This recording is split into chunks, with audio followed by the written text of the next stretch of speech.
intro music right there. Yeah, feeding you in. Right on. So what's going on? Yeah, so I was at these reviews with Leanne yesterday, Leanne's studio. U of M? Yeah, U of M. And they have a pretty sweet project where Leanne has like a legit client in the woods. Where Like a cabin? A cabin project like the woods on this island, and the clients are kind of cool enough to like allow this studio to be like a bit of an experiment, to just say like, hey, you're gonna get to propose like 15 ideas, and like if the clients are into any of them, they will put their budget towards like building it. Although the clients are interested in trying to build it themselves. Do you find that are the clients coming to the reviews? Are they getting any process They with the weren't at the reviews? midterm, but they were at the first term final, and they're going to be at the second term final. And like they have been a part of the process. And when the kids went out to the site, the clients took them there and stuff, because it's like a specific, like it's a boat ride out to the island, like where they are. And there's a couple of existing buildings, so some of the different schemes have different ideas, like keeping or changing some of these existing buildings and stuff. How far is it from Kenora? It's really similar actually to where my own cabin is, which is like, it's like 45 minutes east drive is where like the boat launch would be. So it's past Kenora? Yeah, it's east of Kenora, which is nice though, because then like the area is a little bit more quiet than Clearwater Bay is. Yeah. So I really enjoy that our family cabin being out there. Mm-hmm. Just that it's more quiet is fine. I remember kind of growing up, there was maybe not quite as many parties. Yeah, but I mean, you can take the boat across the lake if you want. Yeah, you make it there and or crash at a buddy's place in Clearwater overnight. So yeah, it was sweet having a cabin out there. Yeah, my friend, he has a cabin on Birch Island. Do you know what that is? No, it's I'm not sure. Before you go into Kenora, you can actually stop. Okay, right. Probably like Mackenzie Portage Road or something. Yeah, you go through the reserve down the gravel road there. Yeah, Mackenzie Portage Road, I think. Yeah, we go down there, and it's maybe 40-minute boat ride. Okay. But that's like in a tinner. Oh yeah. It's not like in a wakeboard boat. So you're not. I mean, if it was one of those boats, probably 10 minutes. Mm-hmm. But it's like a 40-minute drive.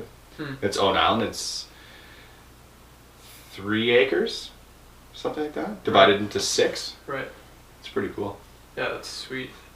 Oh, that's so cool. Like, I haven't really spent that much time at friends' places that are on islands, but the idea of having a boat out after the drive too and loading up the boat, especially I can't imagine coming out while in the rain or something, you know. Oh, I had that. Or something. I got a good story about that. We going to that bay, we ended up driving out there, and we had arranged that his dad was going to pick us up, and on halfway out it started raining. This is probably only the second time I've been out there, so we got to his friend's property, which we launch off of, and we ended up dropping the truck off in Kenora and grabbing another truck with a fridge out of an RV out of the back. So we drive it back, we meet his dad on the dock, and now it's just absolutely raining. And we're like, okay, we will take all our stuff to the island, and we will come back in the morning for the fridge. Right. His dad's, no, we are taking the fridge right now. It's fine, it's only rain. Yeah. So it's out of an RV, so it's a propane fridge because the entire cabin's propane. Right. And I don't know if you know, but it's nice on the one side, and then the other side, it's basically a piece of plate steel. And then on the top, there's another piece of plate steel. So it's like a box, and then just raw. Right. So we're carrying it, and we got the plate steel in our hands. Yeah. And it's sharp. Oh, man. So we're taking it out of the truck, taking it out. I'm walking backwards. It's black. Mm-hmm. I forgot that I put this 8x8 piece of timber on the ground. So I'm walking backwards, trip on it. One foot goes behind, the leg, shin bone, is now on the wood. The fridge, sorry, I made a mistake. The fridge was the other way. The sharp steel was up. Right. So at least it was the rounded side. Yeah. The fridge came down on my shin, bounced on my shin, went up, and came down again. I thought I broke my leg. Yeah. And never move shit out there in the dark. Yeah. Like, unreal.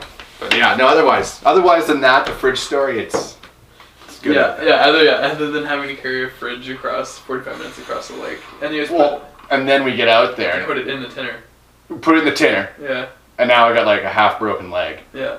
I can't do anything. Yeah. And I'm sitting there and I'm just, oh my god. But at least we had a lot of beer. Yeah. But that was, if it was the other way, I'm pretty sure I would have like broke my leg. Because at least the point of contact was nice and round. Yeah.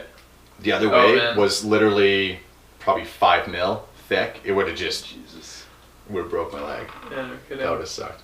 So back to the studio thing. Did they get to meet the clients prior to the project starting? Was it like an introduction of what kind of person they were? Yeah, they had a few meetings in the city based on introducing themselves, explaining what they wanted, because they have one kid and they eventually want to have another, I think, and they have budget and sort of just all the things that they want, you know.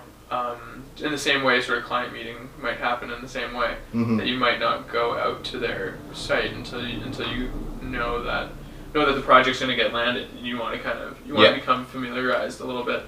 So they did do that. I think they kind of at Leanne's office, they would have a few meetings, a few hangouts, pretty casual, to talk about that stuff. And in the first, the client and Leanne, or the students and as well? the students as well, kind of have cool. a big like sort of dinner. And it's interesting because the students really know so little about how to talk to a client. You know, and what year is this? This is ED3. Okay. So third year architecture, second year of design. Yeah. Third year of university. You're actually in the stream of architecture. Yeah.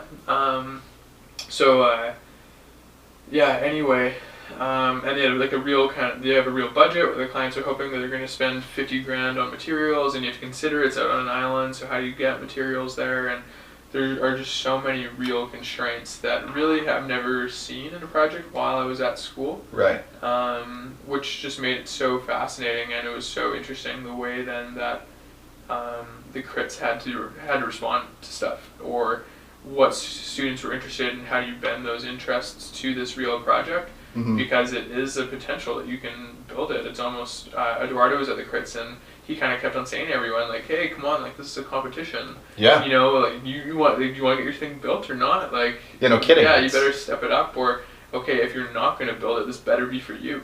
You know, you better really be getting something kind of like a personal kind of learning, or you really better be pursuing this interest of yours if you're not really trying to get it built. You know? I find with constraints, it's nicer to have constraints than just a blank site. I had that problem last year with my site when I was working, where it's just, here's a big open site and here's infinite money. Do whatever you want. Big warehouse.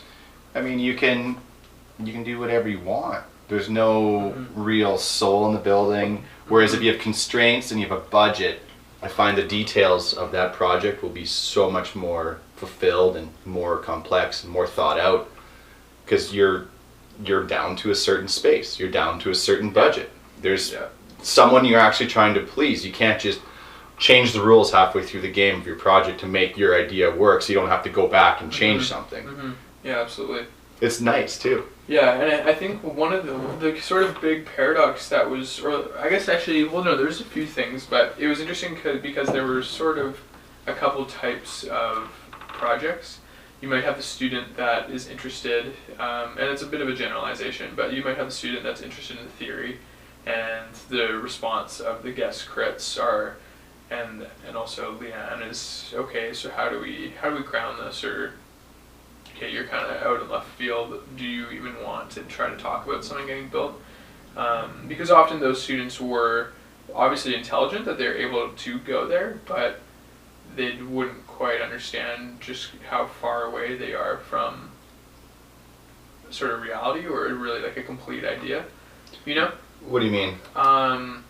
Someone, maybe a student is studying in a way, in the sort of the nat chart school kind of way, and you're trying, and yet though they think that they're eventually going to get to proposing a cabin, And so you want to sort of push them in that way, but you don't want them to lose this other type of thinking. Right. But it's tough because trying to give them this bit of a reality check without saying you have to stop thinking this way. And will they be able to pull that beast back into a Exactly, buildable project by the end of the year? And Eduardo had a good point with one of the students where he was just saying, look, you just don't know enough yet to be able to go there. Mm-hmm. You need to know all of the basics. You need to know everything that is in the brief, all of the easy things. You need to know how to build that cabin before you can try to like break the box, essentially. So that was one type. Is there a couple students who are trying to push it but maybe don't understand really even what they're pushing or why they are. They just feel that they do not want to design in some kind of typical way. Mm-hmm. Is their understanding that there's a typical way and what they're doing is atypical, and is it them trying to break into, it's architecture, it should be crazy looking, or it should be something that's... Yeah, who knows? I honestly, I don't really think that they know.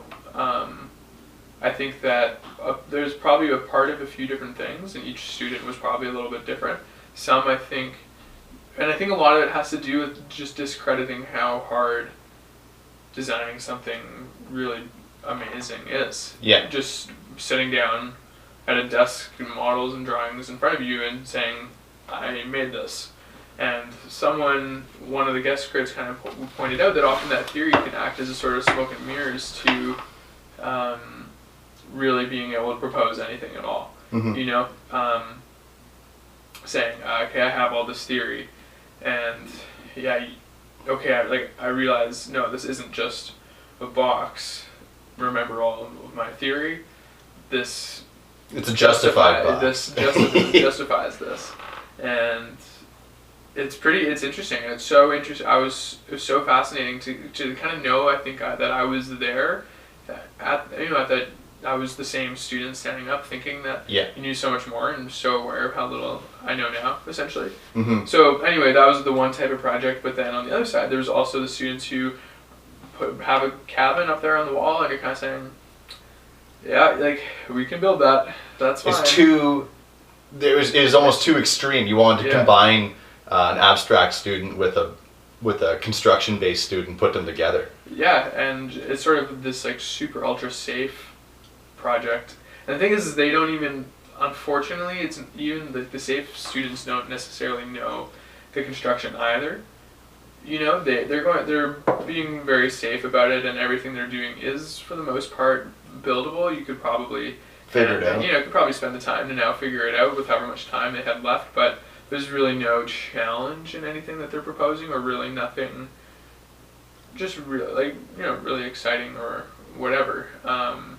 So how do you say to that student, and it's such a paradox in the crit where you literally just leave the abstract student and they come and say like, no, you need to, you contradict yourself within exactly. 2 presentations. Yeah, it's hilarious. The students both of them are looking at you going, you just said exactly the opposite to me. Yeah, it's so funny. But do they comprehend that they're at different states? And yeah, I'm not sure. And something that I said, having been so recently in school, something that I was saying to the crits that I was with, who are all teachers, Eduardo, Rob Kovitz, and Leanne, Tom Montaigne was there later.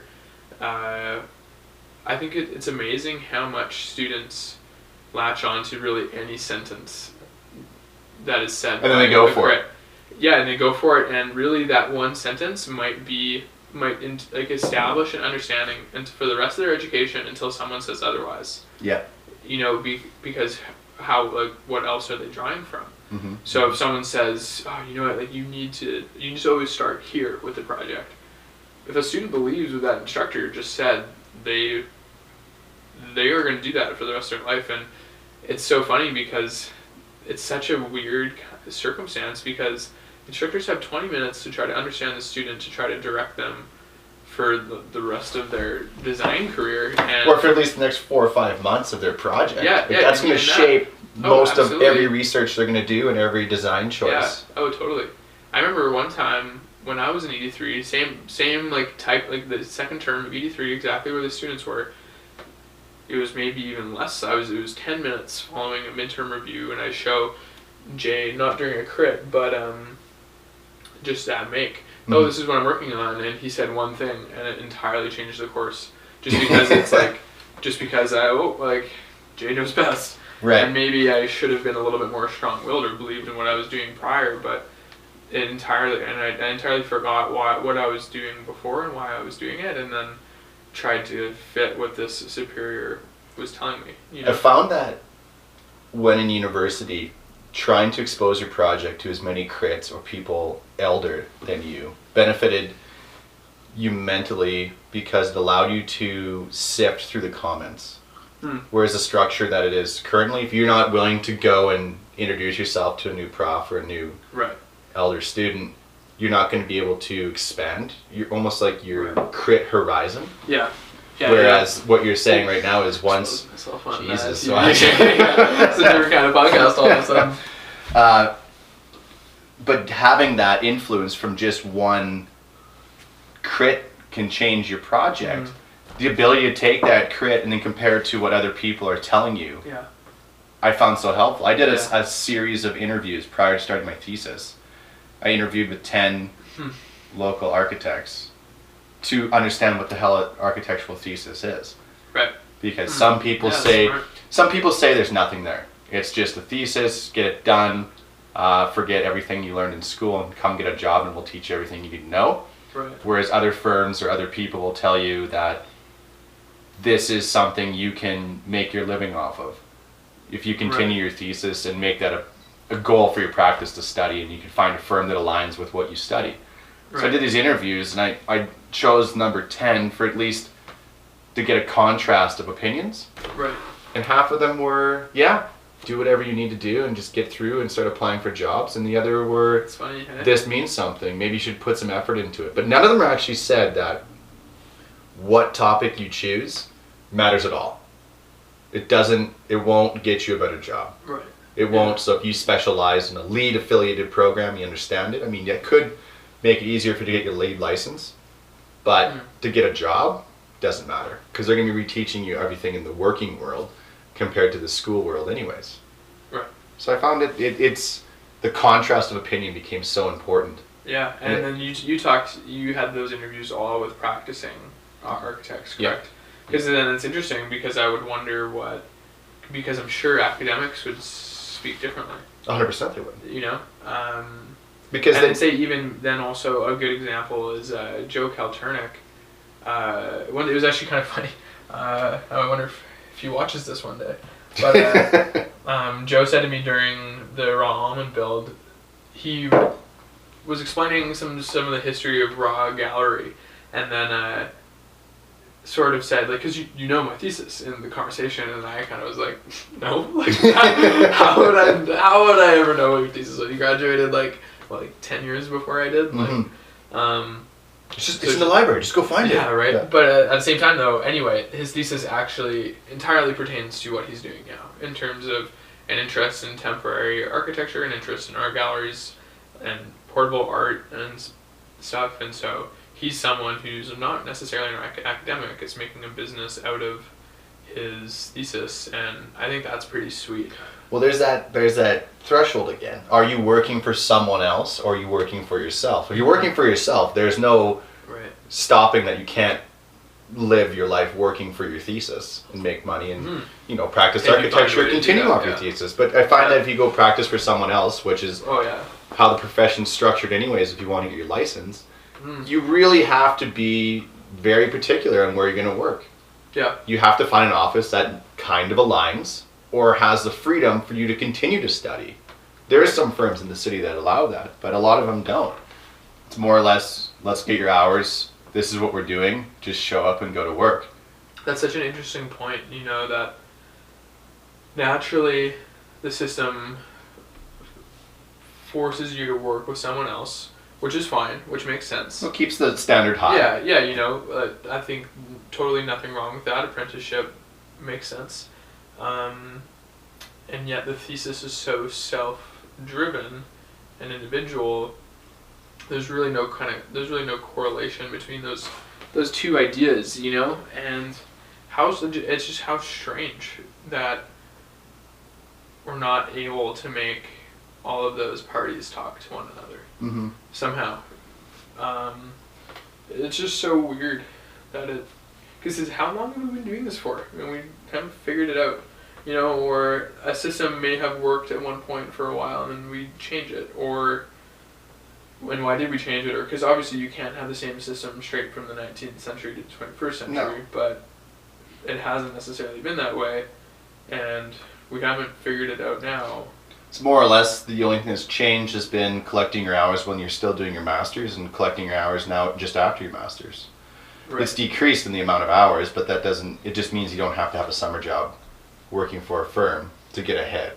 So you can only collect your hours after you have your paper. But even still, it seems sort of that's been the not only change. and not a huge deal No. comparatively.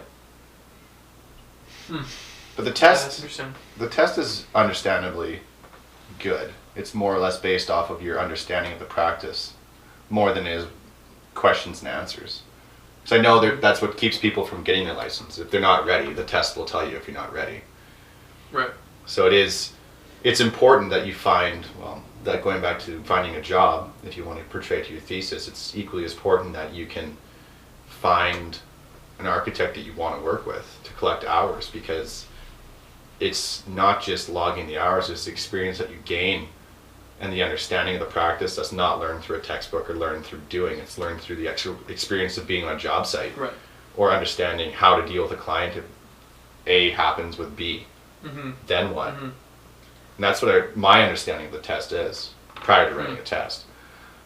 It's interesting. I heard this podcast once about it was 99% Invisible, about the ethics of planning some buildings. So then specifically dealing with prisons and whether or not there should be some sort of code of ethics for an architect to never be legally allowed to design an uninhabitable space. So specifically in a prison, the people who run it may ask an architect to design in a sort of isolation cell. What's it? Refinement. No. Yeah, solitary confinement. Yeah, right. Solitary confinement. And it's... People don't agree with that type of... with running jails that way, I guess. And anyway, so that was sort of the question, is that if no one can draw it, then it's a pretty good way to stop that sort of thing from ever happening. But that made me think, though, it's interesting that we have the governing body to ensure the proper practice of architecture, but it mostly has to do with certain, following the building code and dealing with clients in the right way. Making sure you have a license. Yeah, but it has nothing to do with what you're producing, And so, why not? Would it be just a totally totalitarian idea to propose that, if you're a shitty architect, should you not be allowed to produce shitty buildings? Yeah. Based on the code of the architect saying, we believe in Manitoba being the most beautiful province ever. We want we want the best environment, and so as a group, we're going to watch over what everyone is doing to ensure that it is going to be good, that it's that it's respectable. I find the biggest flaw in that system is I don't know if that power is required, but it's just the lack of brotherhood when it comes to doing work and doing work for a standardized price. Because the biggest problem compared to engineers have a strong brotherhood and good understanding of how much a job should cost, so therefore their prices and livings are decent. Yeah. Whereas when it comes to architecture, I found this talking to developers all the time, when approaching them with a price model, they refer back to you as how much cheaper can you do this for? But then you say, this is what the standards and practices of architecture laid out by this province says I should be charging you, like the price model of, right. how much a drawing should be, how much an Right. hour should be. The developers are like, this is insane, this is not going to be happening. Right. The next architect down the road that works out of his house, Right. he'll do it for $5,000. And you're Yeah. asking for 40. Yeah. And I find that's like the worst part about trying to break into this industry after school. I mean, you can, as long as you're doing not commercial or not public space, you can do it without a license. For the most part, single family dwellings, Right. installation pieces, but there's no formal education on how to price something out. Even with professional practice being influenced in the school system that we came from, there's no pricing model. There's no understanding of how to charge an hour and what that price should be depending on which job. So you find that new people trying to make a name for themselves or just trying to do work to use their education are doing it for pennies. Right. And that just brings the entire, even though if it's only one house here, one house there, an installation piece here, the whole market comes down because the people want to use new talent, but at the same time, I mean, if you're doing good architecture, you're still going to draw your own crowd. Yeah. But at the same time, doing intermediate work, you're almost doing it for free, or like pro bono work. Yeah. Because if you were going to charge $1,000 a render, someone else coming in, still in school, will do it for $200. Right. It's insane. Yeah. But I don't know, is it insane or not? Like, Yeah, I mean, I it's something that is so abstract in architecture when it comes to trying to justify a price. The value of something. Well- What is the value of an enjoyable space, an enjoyable environment? Mm-hmm. That's interesting. But anyway, so about Leanne's cabin and her studio, Mhm. and so then you have this sort of two different types of projects of student sort of, and then it's no one really, we had such a hard time as the guest crits trying not to categorize it as theoretical and non-theoretical, because it shouldn't be just like this dichotomy, it shouldn't be one or the other. Hopefully you are able to marry those two things, or in terms of practicality or buildability or technicality, Yeah. you really should be trying to do everything. Anyway, it was challenging, and what was really interesting was that Leanne and Eduardo especially made the comments that they were starting to kind of wonder about just the way that they had been teaching in the past, or the way that the school was in the past in terms of the Nat Chart school. Mm-hmm. Maybe they didn't say that specifically. They wouldn't have referred to Nat in that way, but sort of that period, I guess. Nat sort of defines a period. Right. And just wondering, what should the students be coming up with? What sort of skills, or what are we here for? And and what are we teaching? And it was just so apparent in these two different types of projects when dealing with a realistic project, because we sort of felt so boring trying to say, you don't want to just talk about the cabin saying, well, that door would be better over here, or the window would be better over there, and this is the type of roof system that you should use. Any architecture student who hears that is so immediately bored, they want to say, no, like, so intense, I've been reading Foucault and projected into this, and The roof should be floating and not touching. yeah, That's what I want. Yeah, and it's that sort of intensity, and it's difficult to find this sort of balance. It was really kind of confusing, but it started, like, I don't know. At the same time, I was super pumped to be back there and like thinking about it and stuff. And it's It's so nice to go back to critique work or just look at work, and you kind of get an understanding of what you've learned through your education. Yeah. Even though, totally. I mean, we had talked about this before, where you don't understand the physical and mental change you go through by going through design school. You, as a person, feel the same, but to your friends and family, everything's changed. Yeah.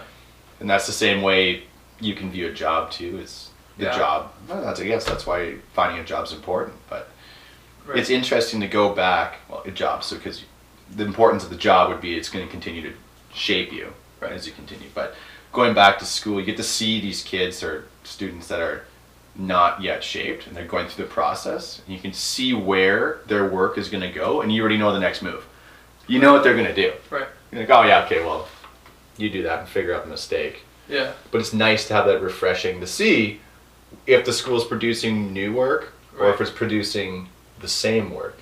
Mm-hmm. There was remember first year in ED2, there's like an ongoing bet of what projects will reoccur every year. And one has to do with beads, and one has to do with balloons. For ED2? Guaranteed they will show up in some form. That's pretty funny. And be the strongest part of that project, and there's like an ongoing bet if these things will show up.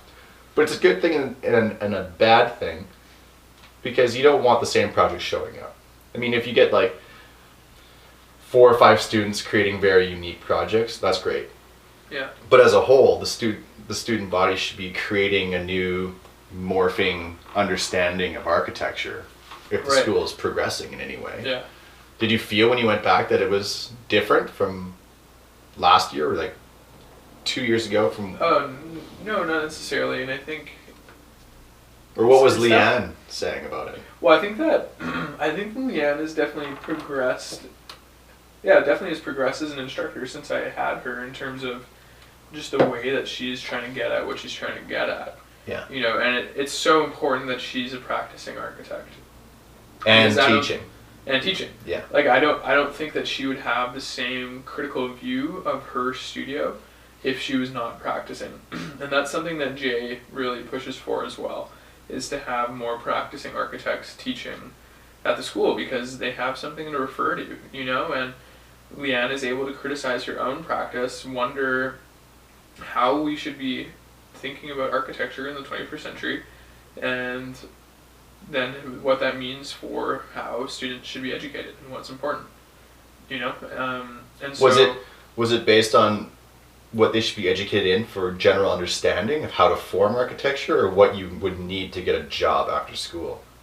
It's not necessarily, it's not within the language of saying to get a job. I think maybe the better way to say that is to be able to produce the drawings to build something, I think. Understanding forcing and materials. And Yeah, just to be able to go up to a contractor and say, here's something I designed, I can guide you to build this. I can work with you to build this. Yeah. You know, that ability to know things specifically enough and just how they go together and what the expected outcome is in order to guide that contractor, you know? Or maybe not contractors or craftsmen or tradesperson, or maybe you're the person building the thing, but... Well, it gives you because the ability... otherwise then it's worthless if you can't do that. And that is, so in some ways that means, because then you can get a job, because that's what offices do. But I guess it kind of disassociates from the idea that you necessarily need to go get a job rather than be a designer. You know, because who knows, maybe when you graduate you're gonna just design, but then find a way around like the sort of architecture licensing system, which, you know, Neil and Jay do. So maybe that's more important, but it's so interesting because I remember construction drawings and documents and the idea of that feeling so boring in school. Yeah. And now just understanding just how serious it is and how hard it is to do. Yeah, I remember when I was finishing my thesis with Nicole, we were sitting there and we come to the point where we started doing construction drawings, and I was just like, this is so boring. Yeah. And she turns to me and goes, what's so boring? Oh, these construction drawings. It was so much funner doing the experimentation and the modeling and whatnot, but now it comes down to construction drawings. She says, that's what architecture is. That's all you're going to do. Yeah. But realistically it is, because you're the instruction maker for all the GCs and all the sub-trades. But that's like, it's not emphasized enough when you're in school. Maybe that's what it is or whatnot.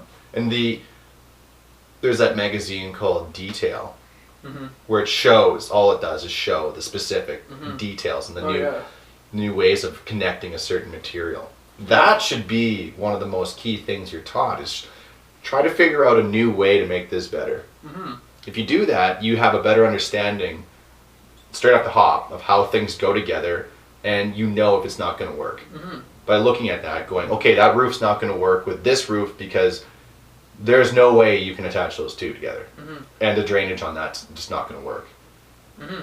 It would be such a nice understanding to see as a finished thing. Even if it was a conceptual project, simplistic construction drawings, 2 or 3 really high-end details.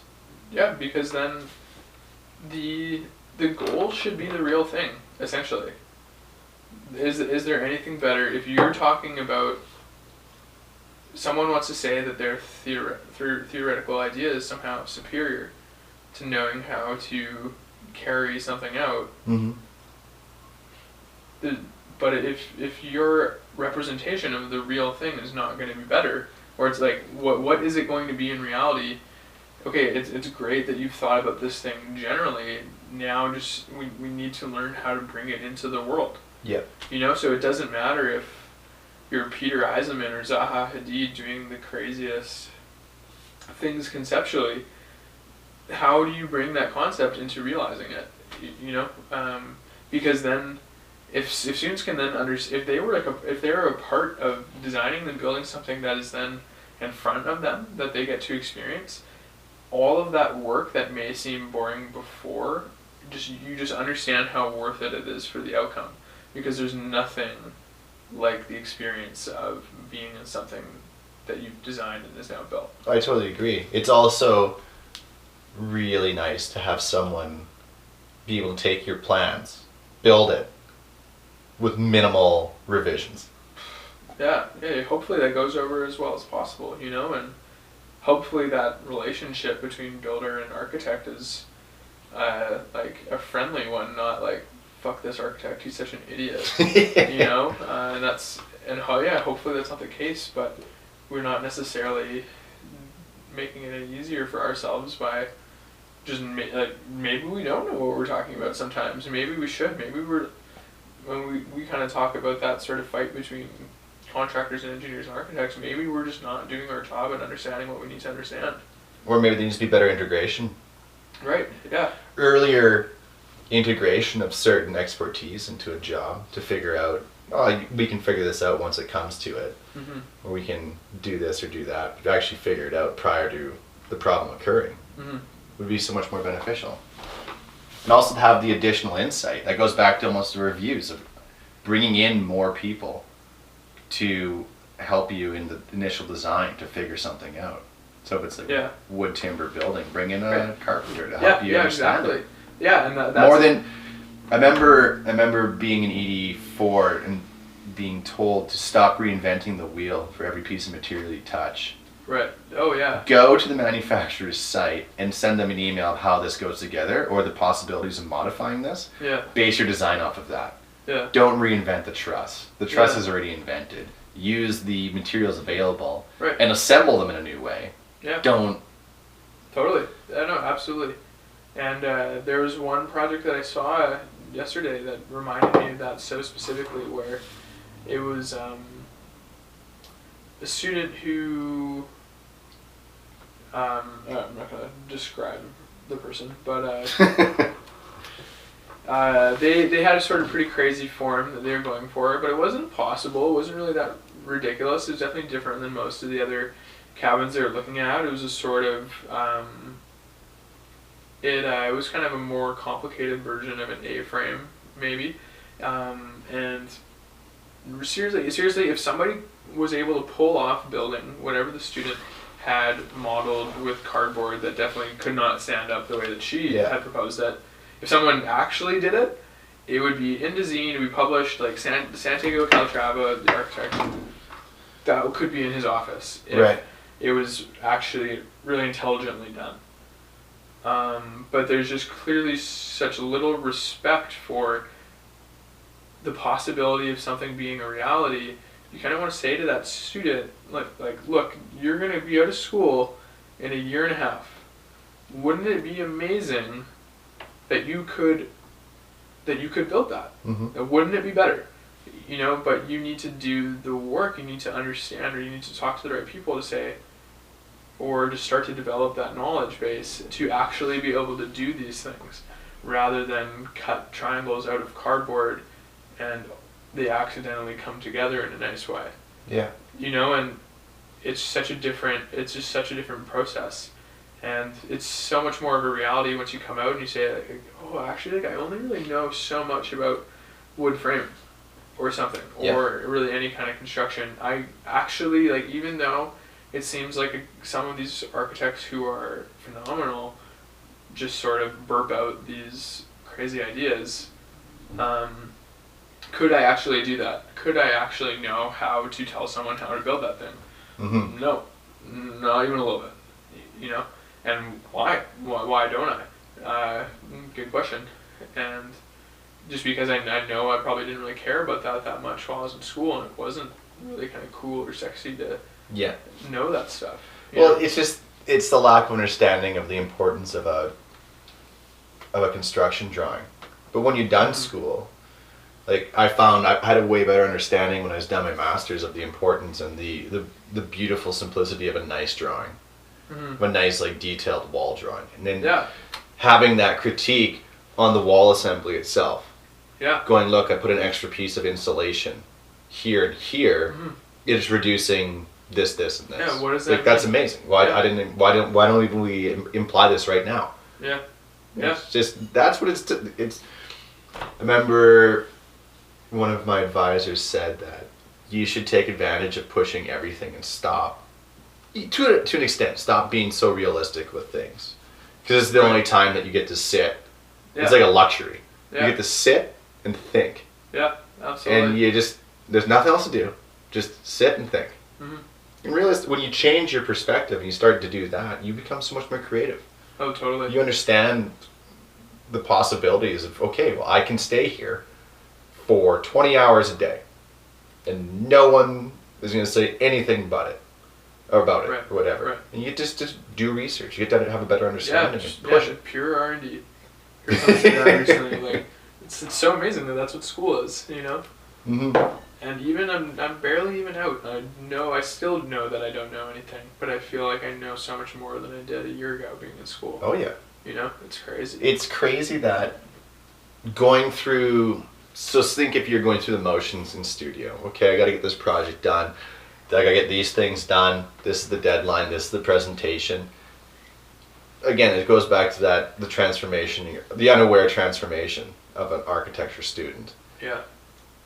You think it's just studio, but then exactly what you said. Once you're out of school, I know so much more than I did a year ago. Totally. Because it just becomes that second habit nature / approach of doing a project. You don't make the initial mistakes of, okay, this is super abstract, let's pull it back into reality. Oh wait, it's so abstract that I can't even last through this thing back to reality. And then you also don't have the same problem of, okay, this is so reality based, it looks like it's built by a contractor, not a design mind. Exactly. It's interesting. I enjoyed it. I miss it. But at the same time, I don't know if I do. Miss it? Well, definitely. It's definitely intense, and it's definitely consuming. And I always look back. I always find it when doing a private project or a competition now. Whenever something becomes tough, it's not that tough. No. It's okay. I have to stay up an extra hour to do this. Are you kidding me? I didn't sleep 3 days straight once to get something done. Like, just do it. Yeah. Oh, totally. Yeah, and the ability to just be able to just carry something out and figure something out, or just find out how it works. And it's interesting talking to people who haven't had the same sort of education, or I have some friends who might have talked about like doing projects in the past, or maybe even trying to do something like a podcast or build a thing or start a business or something. Right. And you can tell when someone's serious or not just based on like whether or not they've made any steps at all in figuring the thing out, figuring out whatever the project is, just beginning it. That's everything. That's probably one of the main things I learned from design school is just do something. Just do anything. Make content. Yeah, just do any bit of it. And so if someone is wondering why they haven't done it yet, it's like, yeah, it's because you haven't done anything. That's why. That's the only reason why.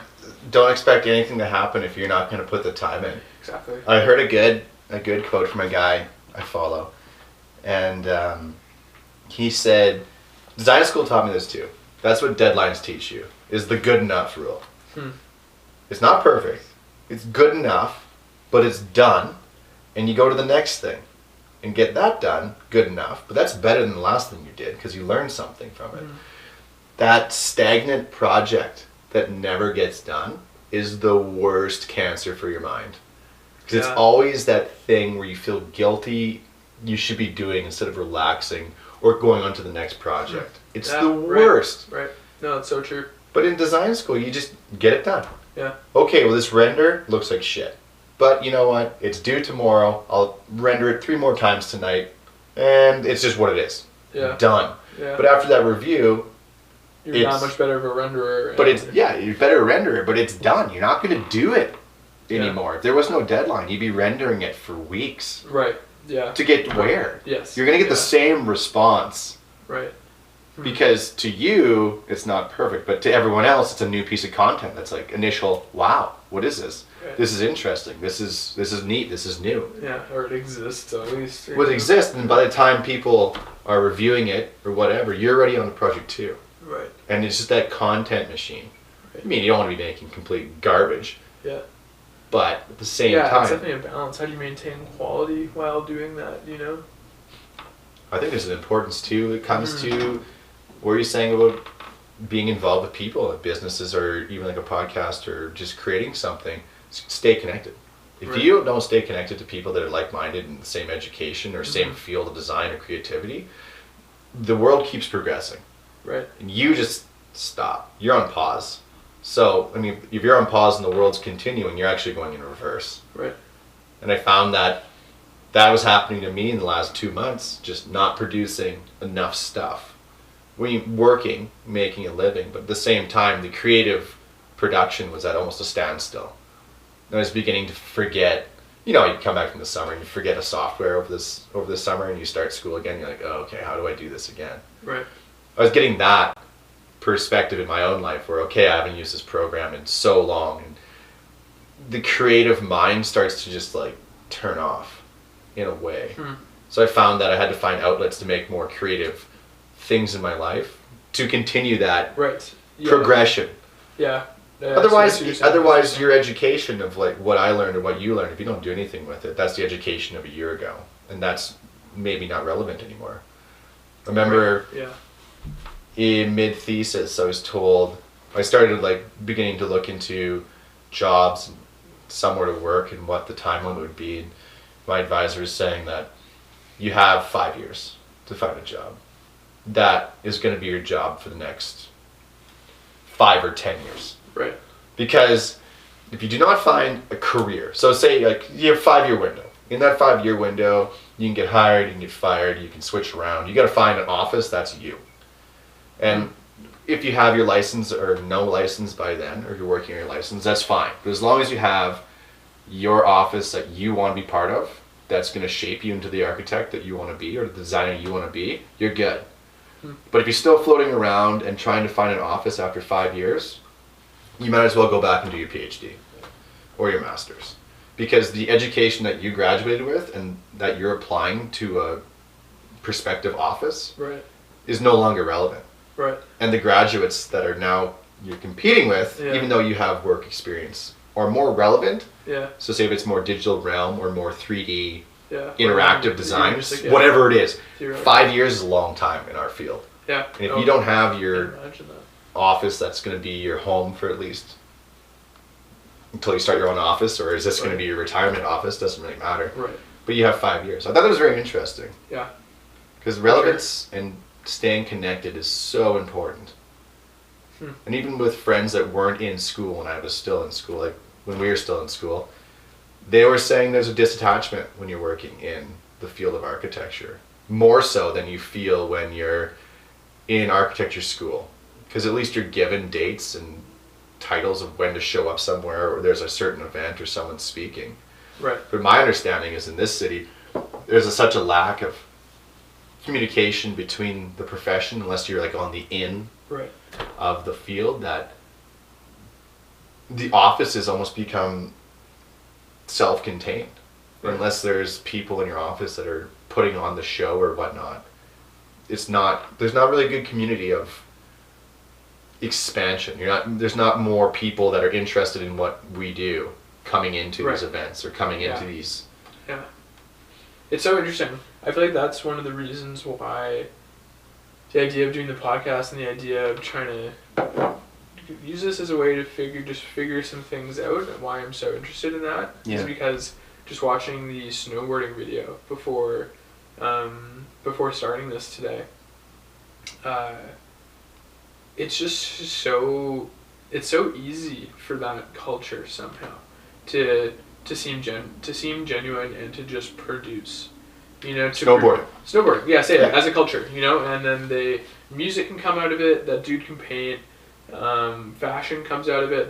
There's a whole snowboarding culture, and really, there's no question about whether or not that's genuine. These are the most as a culture. These are the most the kid was saying the whole time. I just do what I want. I don't care if I'm a bad painter. I'm gonna paint snowboard how I want. I'm doing this, and they just produce rather than really self-criticize what it is that they're doing or need to justify what it is that they're doing.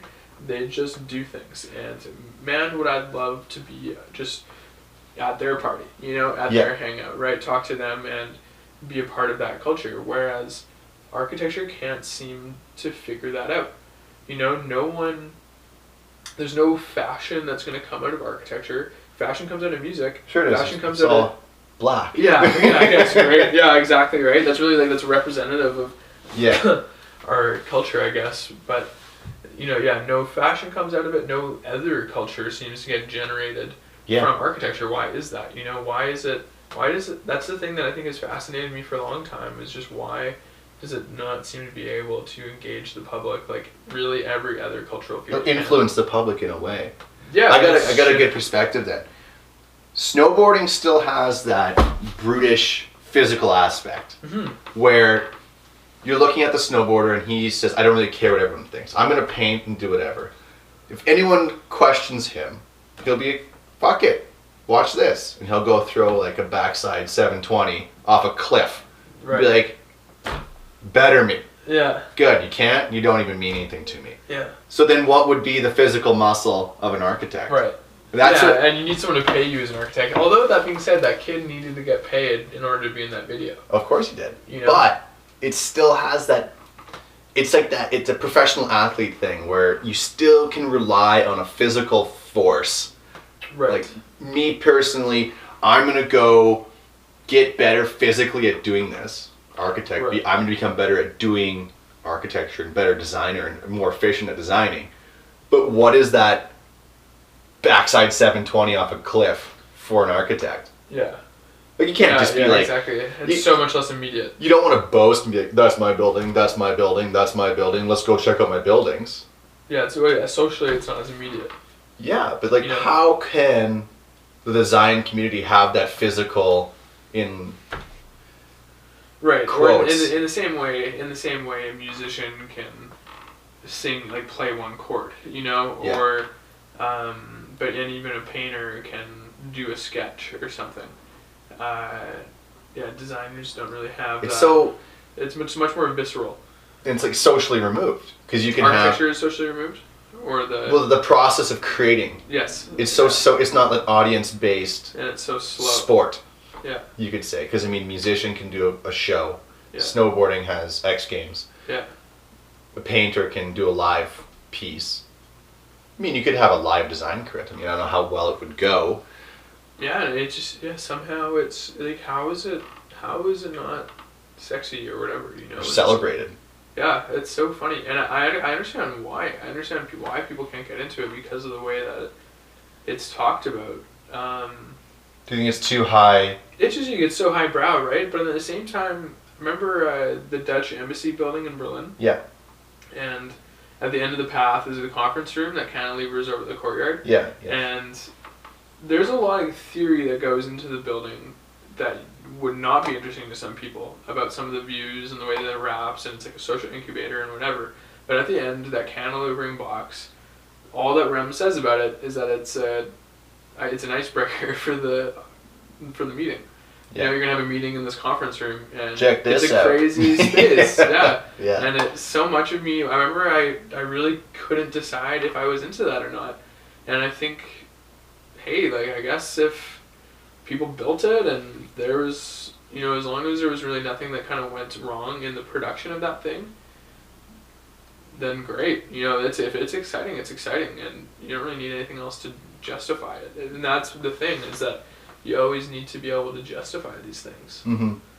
You know, and I think that, and there's a lot of contemporary art that is sort of the same way now, rather than, hey, I painted this, it's beautiful, I hope you like it. Yeah. You know? Yeah, that's interesting. Something that reminds me, when you're talking about the physical muscle, something that reminds me of too is my brother had this cool idea about why he felt like basketball was one of the most interesting sports culturally, is because of because the athletes are really present at like other things culturally. Mm. Where like they know rappers, or they're really into fashion these Mm-hmm. days. They go to all the fashion shows. Yeah. And so, but then also because of like the phenomenon of the courtside seat is really. You're right there. Yeah, exactly. So like you can like I can high five LeBron James. So if I'm the fashion designer and LeBron after is like, yo, like you should come to my game, I'm gonna dunk over someone, and then I'll high five you, and it's gonna be sweet, you know. And there's nothing that socially is so close. Yeah. And like you're on the same stage. It's so amazing, and that's the same thing in terms of how you kind of flex that muscle as a sort of really primitive, brutish, social thing, saying, here's what I can do exactly like you said, do better than I did. Yeah. You know, it's pretty amazing, because a sport is the best representation of that, where I won. We were out here, there was 2 nets and 1 ball, I won. Yeah. I did it more times. We were trying to do the same thing, I did it more times. I did it more times. Yeah. But, you know, whether or not architecture should have the same sort of ambition to beat everyone as opposed to just be good. It's not, yeah, like I feel like there's no, okay, so if we go back to snowboarding, it's not so much that you're beating everyone. That's it's just it's just like okay, we're gonna make some content. We're gonna go jump off some cliffs and land them, and then that's what it is. Yeah. It's not you're competing. I mean, you're making content. I mean, that was an advertisement, but at the same time, it was just creating content and creating that medium to explore. Like, wow, look what we did here. Look what we did here. Yeah. Is there a way that architecture can do that more so than just? Is it just the competitions? Is that all we have? Right. To do is just show off your skill, your physical muscle by doing this competition, and then we'll have the top 10 and we'll have a winner.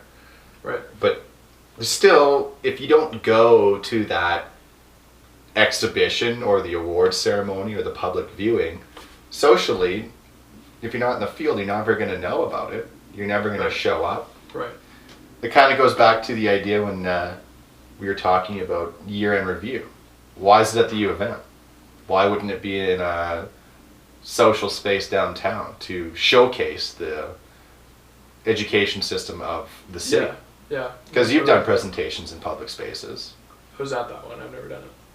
Oh, you mean like an art thing? Or like anything? Anything. Oh, yeah. Where you've had like a public presentation. I see what you're saying. Yes. Yeah. And you feel that energy. You feel the... Oh, yeah. There's so much more insight and almost proudness of your work. And you need to speak about it in a different way. So like, in real terms. Yeah, exactly. You need, and that is essential to what the Etc. magazine was about, is how do you talk about, as trying to start to figure out how do we talk about this, and it's so sad that is the reason, but it's how do we talk about this in an interesting enough way that you can trick people into us. Actually, we were talking about stuff that's about architecture. That is what Etc. is based on. Yeah. Is fundamentally that. You know, and the video that we made at the WAG is the same thing. We're going to put in all of this other almost like pop culture, funny narrative stuff, and then we're gonna slip in just a couple ideas that we think are like city related. Right. And the people, and I'm pumped about that. Like, people actually, that's what they talked about winter after we talked about it. You know? Really? Yeah, where they said like, yeah, you know what? Like, I do feel that way about winter. Actually, the lady who went up after, that's exactly what she said. Or like the MC said, yeah, you know, I feel that way about winter. Didn't say anything about James Bond. It was just, you know, she like winter got into her brain and an attitude about winter. All we want to talk about. Is, yeah, you know, it's interesting the way that we just like are pessimistic and stay inside in winter all the time. Yeah. And do not celebrate it. Right. That's like all you want to add. That's the question, you know? But you were able to create the distraction to get past the initial threshold of, it was no longer talking about just a winter sucks. Exactly. It was the act of what happens when winter shows up. Yeah. You weren't talking about the initial thing. You were talking about what happens in the initial thing. Yeah, how do you romanticize it? You know, how do you make it kind of seem to be enjoyable? That's so important. Mm-hmm.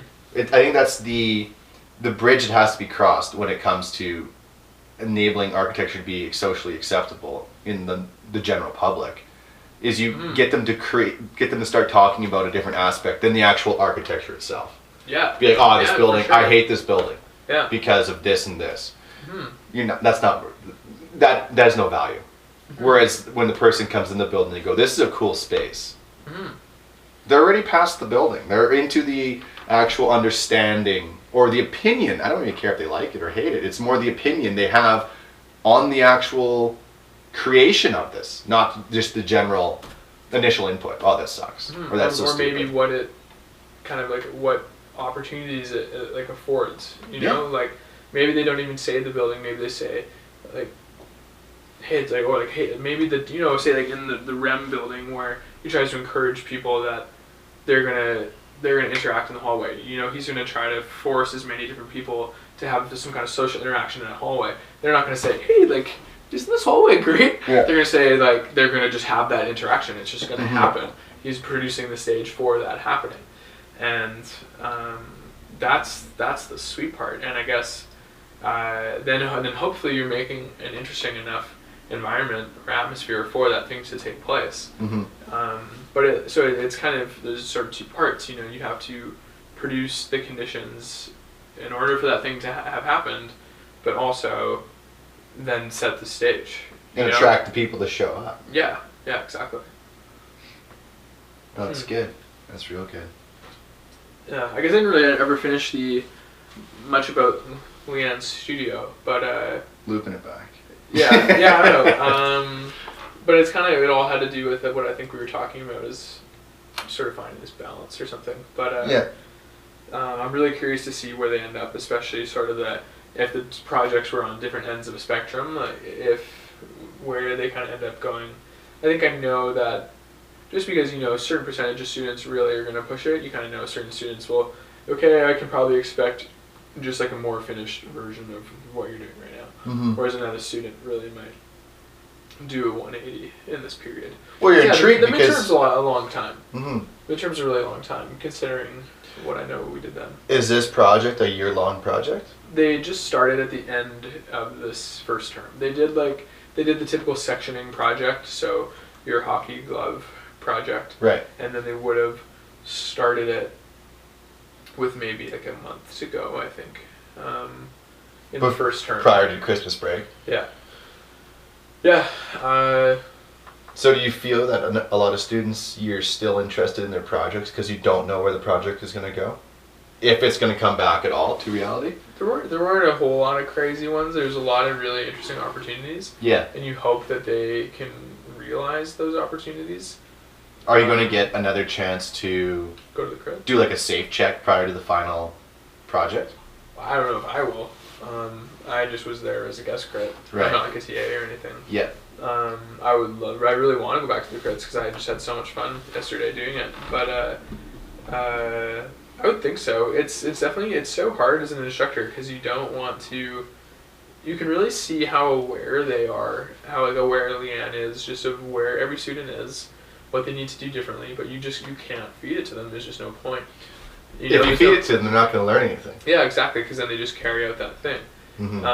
which I think you said, or someone said that, or no, it was someone that was in a studio that went to Korea. It was someone who was in a studio with Jay that would have gone to Korea, and they went to some of the schools that were there, and we're very aware that those students just learn how to copy and then reproduce. It's like production based. Mm-hmm.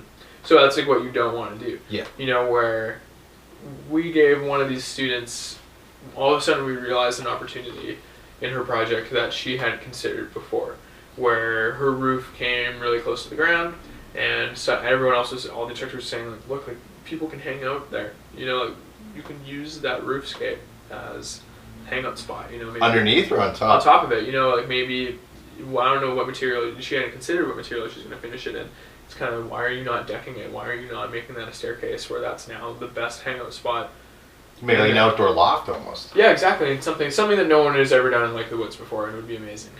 And then there's a really similar, there's just this awesome building called Casa Malaparte, or I totally butchered the pronunciation, but, and it's Neil Minogue's favorite house. It's in this movie. It's in this movie, and anyway, it's just about this staircase that like looks up to a view, and it would have applied really perfectly to this girl's project. Right. And so if she like reproduced the same house, obviously you're kind of saying like, well, fuck no, you missed the point. Yeah, you just you took a original project and you copy and paste a staircase on top of it. Yeah. So the movie's called Contempt, or Le Mépris, and it's just like about this writer follows a girl to this house where it's like someone's hangout, and here's the house. So it's this like staircase that looks up to this view, and then the whole building like is under the stair. Right. And there's a whole hangout up top with no railing.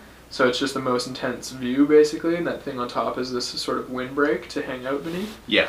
So yeah, super crazy house. And anyway, and then like where is that? I'm pretty sure it's in Italy. Okay.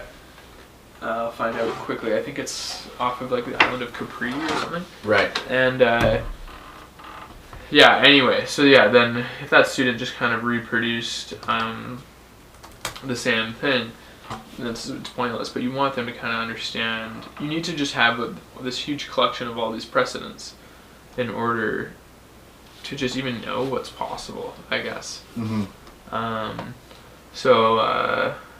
Yeah. Do you find when you're doing a project? Yeah, I love Capri, Italy. Well, who wouldn't? Apparently, in the north of North Italy, everyone there that's pure genetic from that region is immune to heart disease. Because they drink so much wine. I don't know. It's a region in the world they have a very high tolerance to disease. Crazy. It's very interesting. Yeah. Do you find that when you're doing a new project, you start doing your precedent research and whatnot, influences for a project, do you find that you go to the same typical sources, or do you find their sources are based off of what the end game of the project is? Because I was always, just one more leading question on that would be, what do you find that you have favorites in architecture, or is your favorites change based on what project you're doing / site or whatever? Yeah, lately I've definitely been trying to control more the sort of like precedents that I'll look at for a graphic thing or for an architecture sort of thing. Just that becoming pretty aware of the way that it can influence something if you kind of end up just reproducing someone else's idea rather than trying to generate something new. Definitely now then there's a few people that I've just always really liked for a long time, and I know that they're always going to probably influence really everything that I do, so it's always kind of like, what would Rem do? Right. I think about Rem Koolhaas a lot for sure. So yeah, and I think, so say like something, I don't know how this would apply to architecture quite yet, but something that I think about with graphics more now that I've seen in really good graphic designers is that rather than looking at contemporary graphic design, it's better to look at history for inspiration. So rather than saying, oh man, I really like this one book style, I think it's more interesting to kind of try to just make a nod to maybe the history of Japanese book design. Mm-hmm. You know, and understand that, because you're now sort of allowing yourself to be a sort of 21st century translator for something like, for this old sort of history and practice to then meet your content that you're needing to produce, and you just are sort of translating it into the new thing. It's almost like you use that historical concepts as your constraints for a project. Yeah, because exactly. you want to have that style. Yeah, exactly. So then it gives you a place to start almost. Yeah. So you're not just in the middle of a field. Mm-hmm. That's one thing I've been thinking of as a type of creative process, compared to where I think some people are more this way than I am, and I think definitely other types of creative professions are more this way than architects are. But rather than the idea of really needing to actively do something contemporary, or really kind of actively think about what you're doing and its meaning and its like how it's relevant to now, instead I know people who just do things. You know, they really don't care what they're doing, they just do things. They have their influences, and then really they're much more of like, they're almost like a sort of function box for all of the content of the whole world to passes through them, and they just spit stuff out, and it just inherently they produce things that are contemporary. And I don't really think that I'm that way, but I know some people that are, where they just seem to do things and they're aware of what's cutting edge maybe, but they're just so genuinely excited to make something. And I think that's this really... But that's what the new contemporary, it's not about pushing the border of what's the norm and whatnot. Well, it's such like a genuine, it just seems so genuine, you know, and it's kind of like, I feel like musicians are just that way, where they just have life experiences and then they write a song. Yeah. And they might sort of be influenced by this history, but they don't necessarily so actively refer to history. And maybe I just don't understand music and that practice at all, but that's just the way that it seems to me. Whereas Rem Koolhaas in an IIT campus building will really actively make a reference to Mies van der Rohe, although that's kind of necessary because it's a contextual on his campus, but Mies and then Adolf Loos or something. And like that is in the way that he talks about the building, is advancing on that precedent. You know, it's necessary for the legitimization of his idea, rather than just producing something. You know, like kind of two kind of different ways of working. I love seeing design once you see design and you understand it in a very surface base. And the more that you go through a design, say we'll use a building, the more you go through a building, the longer you spend in that building, the more you understand about it. That's so refreshing to have, and especially coming in with that precedence research. You know that building is designed a certain way, and there was influences obviously the architect took into consideration to create this object.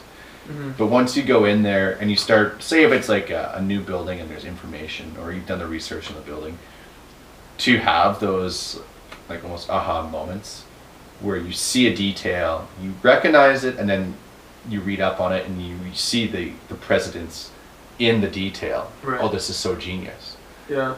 You leave the building, you come back. And every time you come back to this piece of architecture, you learn more and more and more. Yeah. It's so refreshing. The building never gets old, and it doesn't need to be published and be like, you must understand everything the first 5 minutes of understanding coming to this building. Right. It's more of the show up and just enjoy it. Nice. No, I really like that. I think that's so true, and I think it's really kind of unfortunate that that's sort of the nature of the media, that you need to impress so immediately, and then that's really kind of the whole point of architecture, is that it's going to be more timeless, hopefully. Well, it's like music. The more you listen to a good song, you start to, especially with listening to it in like inclusive headphones, you start to hear different notes, you start to hear different back beats or different high beats or whatever it is. And you begin to link it just by listening it over and over and over again. You start hearing that, oh, what is that? What is that beat? What is that rhythm? There's something there. Right. And then you yourself make the connection to the historical precedents of that rhythm or beat. It's so rewarding. It's almost like being in architecture school, like enabling the listener to understand what the process is or what the process was to create that medium. Right. Yeah. So I don't know, it'd be very interesting. What now? I gotta take a leak. Cool. I think I should be getting back to work anyways. Okay, man. I feel like this was a really good That was a great really good session.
That was a really good one. Yeah. Getting there. I feel like we would almost be ready for a third person, like a non-architect third person. Oh yeah, yeah. Bring Aaron over. Yeah. Call Aaron over. Hour 21, man. Yeah.